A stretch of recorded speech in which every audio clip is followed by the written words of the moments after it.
And blessed are the great, for they shall receive their just rewards. Have you been saintly with credit in the past? If your credit record is rated great, Avantcard can offer you Ireland's lowest rate on loans over €20,000. So whether you've been dreaming of an upgraded kitchen, better bathroom or snazzier car, see if we can answer your prayers. For more info, go to avantcard.ie. Limited time offer. Lending criteria, terms and conditions apply. New applications only. Information correct as of February 1st, 2019. See bonkers.ie. Avantcard DAC trading as Avantcard is regulated by the Central Bank of Ireland.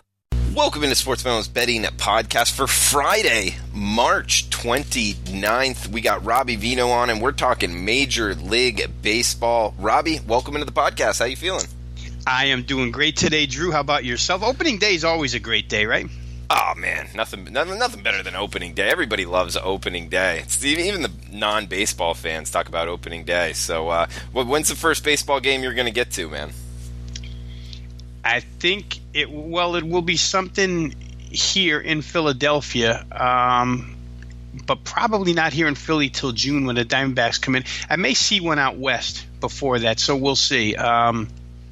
But yeah, definitely I'll be there. I've got tickets for Diamondbacks Phillies with my son in June, so I'll definitely be there then. Cool, man. Well, being back in the States now, I was down in Costa Rica, so this is the first year I'll be able to go to a Major League Baseball game. I'm pretty excited. So hopefully in the next couple weeks I can get to it. But it's always a rush here. We got college basketball. We got MLB starting, so I like to keep my eyes on as many pitchers as possible, and it's just time. This time of year, it's tough on a sports handicapper. I know a lot of people out there can relate to what I am saying. But Robbie, let's talk. We're going to be talking Friday's games. We're talking late on Thursday here. We got the NL games with the pitchers listed. We'll break down all four of those games. But want to get your thoughts overall MLB betting wise. Any season win totals you took, either over or under, for any MLB teams? Yeah, certainly they're on. Real quick here, Drew, since we're doing this as an opening MLB podcast, I just want to let bettors who might be listening to us for the first time coming from Sportsmemo under the Wager Talk umbrella now about how I approach these things. We'll probably talk about it more during the season, but just a real quick general, if you're going to purchase plays that I give out, you're going to get I learned about 4 years ago, I made a drastic switch in MLB to predominantly run line plays. 162 game season is a long season. We see right off the bat that if you're going to play sides, and this has really occurred more and more over the years, that these prices get out of reach. And when the Yankees open up, Drew, on opening day as a 370 favorite over the Baltimore Orioles, I mean, we see 370, but we don't generally see it on opening day, if ever. So I play a lot of run line stuff. I tend to feel, and it's worked out for me over the course of the last 4 years, like I say, that playing run line and lower juice, sure, you're going to blow a couple when you're laying 1.5 and you win by 1. But generally speaking, the lowering of the juice allows you to secure profit without even, having to do all that great. If you don't, I mean, if you're somebody that can go out there and hit about 46, 47% on run lines just on your own without advice from anybody like us, sometimes you can pull a profit from that because you're going to have a lot of pluses, and if you get on a hot streak, they wind up winning for you. So generally, that's where I'm at. I'm with run lines and totals. Last year, we closed real strong to the season, picked up over 48 units over the last 5 months, and I really need to drill home the point that the 48 units were on our old Sportsmemo system of 1, 1.5, 2. We're since into a different system here, 3%, 4%, 5%. But to get up 48 units on a 1, 1.5, 2 system is really, really strong. We closed the season that way over the last 5 months. That's a long, extended run, and happy to be, up and going here this year. First play out of the box today was Rockies run line, and they are up 6-0. I don't want to jinx that, but let's see how we do here. Oh, Robbie, no, talking about it on the pod as it's going on, man, that's risky. It is. Kyle Freeland is dealing, though, Drew, right now. Got a lot of faith in that team. But anyway, that's just a little background. on the way I approach it. I know everybody approaches it differently, but when you're going to go at it for a 6.5 month season, that's the way I find to be the best way to produce a profit for myself. The season futures, the over-under wins, I had 3, Drew, that I really like. I don't know if you're in agreement or disagreement, but the first one I played was the Mets over. I think back at the time I got the number at 84.5. It just, when the Harper deal came through and the Phillies shot up to 90 or wherever they closed, I'm still not so sure that the Mets aren't the best team in that division, because I'm a pitching first kind of guy, and I'm especially a bullpen first guy. And I think I could argue with anybody, a legitimate argument at least, that the Mets could have the best bullpen in baseball right now, 1 through 5. So you take the Mets starting pitching, you take that bullpen. They'll get Cespedes back later in the year, but I think they have enough hitting at this point in time. Certainly the aggressiveness of the general manager helped, but the Mets, to me, over the number were a big one. Also landed on the White Sox over 72.5. Just thought lousy division, probably better, certainly better than KC. Real close in my estimation, Drew, to a more popular team this year, Minnesota. I think the White Sox and Minnesota line up fairly even, expecting a lot out of, obviously, Eloy Jimenez and some of the young players on that team. But I played the White Sox over. And then last but not least, I went to the NL West, only because there's so much separation between the Dodgers and the Rockies and everybody else. The other 3 are kind of the afterthoughts: Arizona, San Francisco, San Diego, all for different reasons. But out of that bunch, I came up with Arizona over 75 wins. The lowest of those 3 was San Francisco. I do believe they're the worst of the bunch. San Diego was up at around 78.5. And as much as you'd like to, pounce on a team that's up and coming, when you look through the Diamondback pitching, obviously today it didn't show up with Zach Greinke, but to me, the Diamondbacks have a heck of a lot more pitching than do the San Diego Padres. So I know Machado, Tatis Jr., and all those guys, but I think the Diamondbacks can find their way to a 76-86 record. So those are the 3 I played: Mets over, White Sox over, Arizona Diamondbacks over, and the final 2 simply because they're in crappy divisions, and I thought they might be the best of the bunch after the top 2.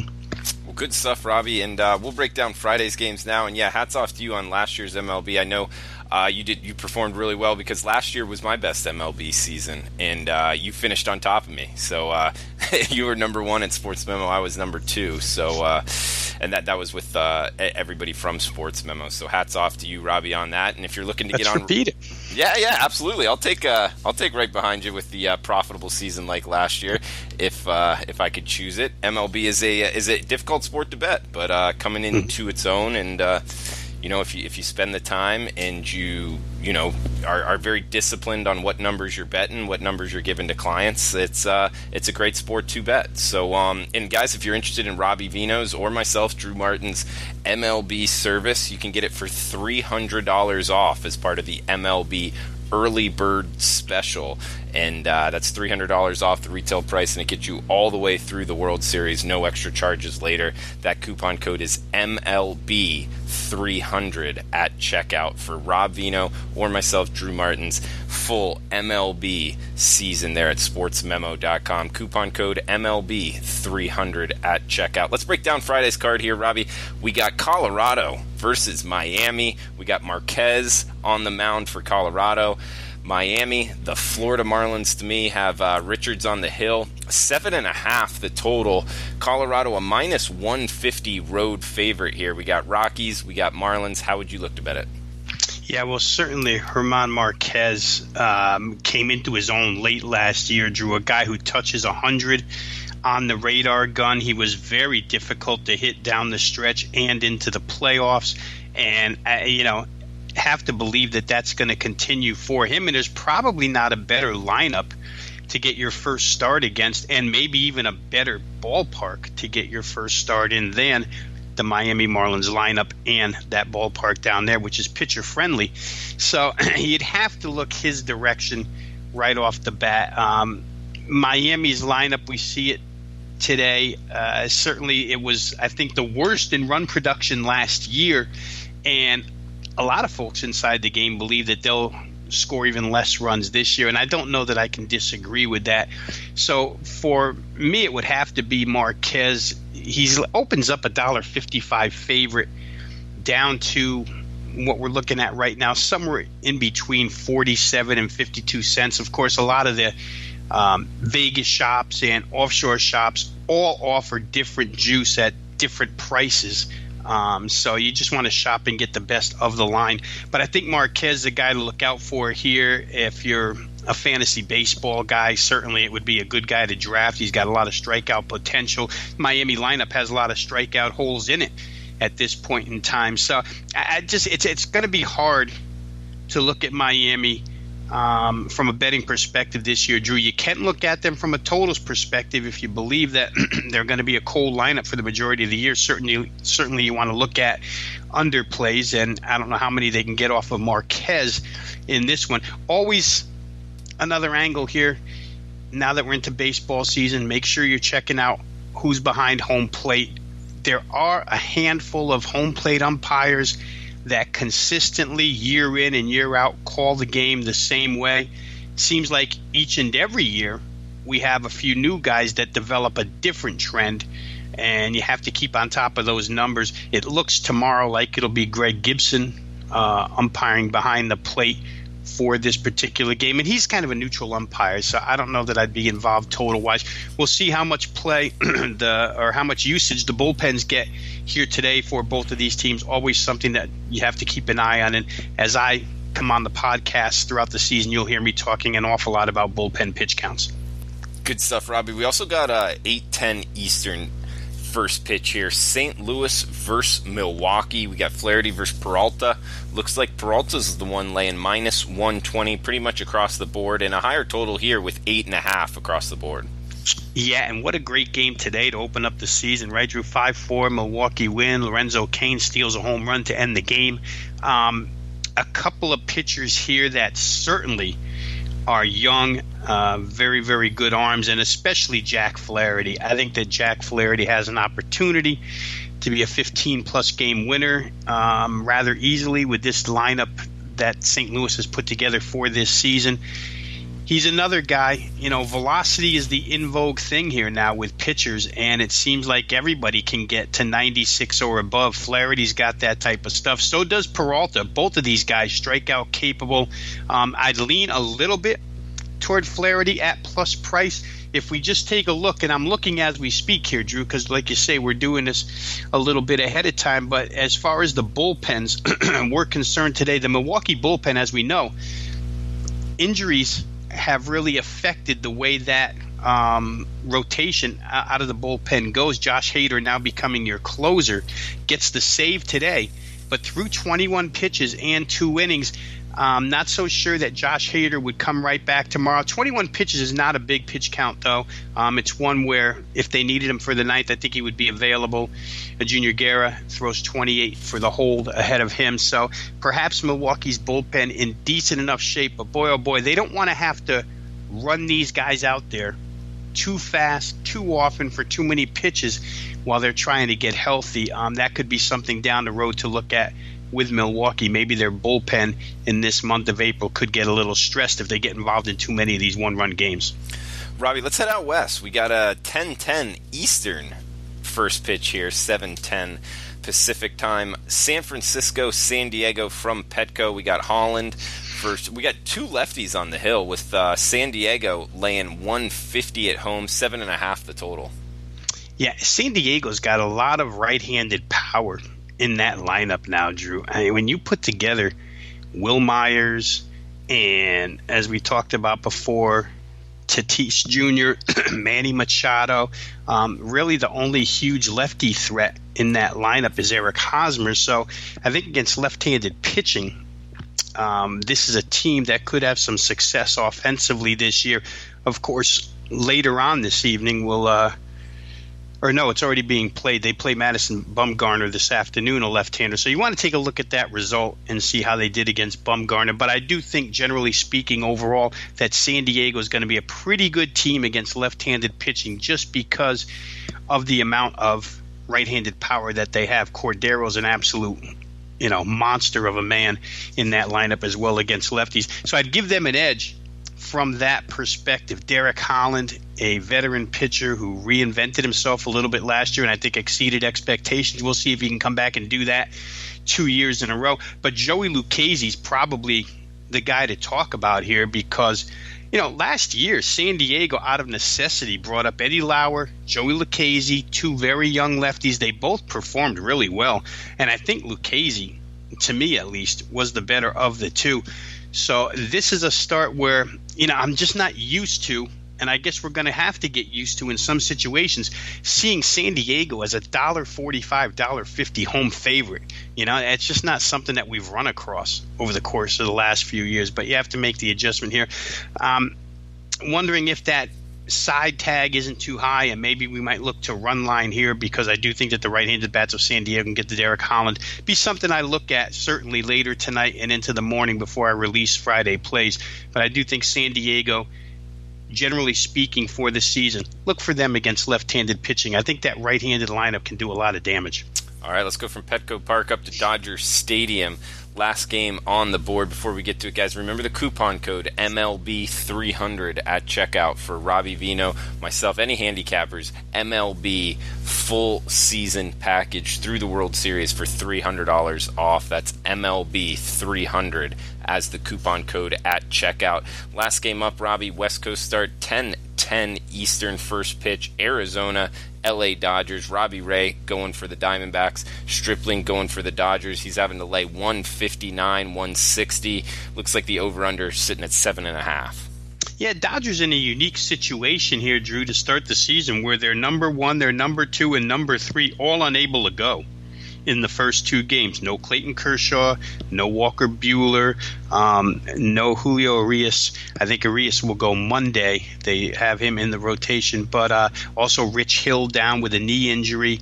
He was supposed to be the number three. So you talk about the top three guys in the rotation probably about 3 weeks ago, all unable to go in the first couple of games here. Thus, we're sitting here with, half reliever, half starter, Ross Stripling, and laying this type of price against Robbie Ray. I'd probably look toward the dog here. I think one thing we're going to find out immediately with the Dodgers is by acquiring A.J. Pollock, were they able to somewhat solve their problems against good left-handed pitching? The Dodgers the last couple of years have not been great hitting left-handers, especially really good left-handers. Robbie Ray, a little bit up and down last couple of years, had an all-star year 2 years ago, had an injury last year, didn't really come back until the end of the season. He performed a little bit better.